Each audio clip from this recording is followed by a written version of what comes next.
விரதம். விரதம் பற்றி சொல்லணும்னா சாப்பாடை மட்டும் நிறுத்துறது விரதம் இல்லை. கெட்ட எண்ணங்களை நிறுத்துறதும் ஒரு வகையான விரதம் தான். அல்லது நம் உடலுக்கு உபாதையை கொடுக்கக்கூடிய உணவு வகைகளை நிறுத்துவதும் விரதம் தான். ஆனா இந்த விரதம் என்பது இப்படியாகவே நம்முடைய உடலுக்கு ஆரோக்கியத்தை கொடுக்கக்கூடிய ஒரு முறை. என்னன்னா எல்லா நேரமும் சாப்பிட்டாதான் உடம்புல சக்தி இருக்கும், ஆற்றல் இருக்கும் அப்படின்னு நம்ம நம்பிட்டு இருக்கோம். அதனாலயே எல்லா நேரமும் விடாம நாம உணவை உள்ள போட்டு அழுத்திட்டு இருக்கோம்.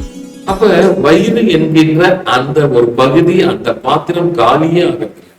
அப்ப அதை காலி செஞ்சாதானே அடுத்தது போடும்போது ஒரு நல்ல சக்தி கிடைக்கும் நமக்கு. அதற்காக நாம் வாரம் ஒரு நாள் அல்லது வாரம் ஒரு நேரம் 2 நேரமாவது விரதம் இருப்பதற்கு நீங்கள் முயற்சி செய்யுங்கள்.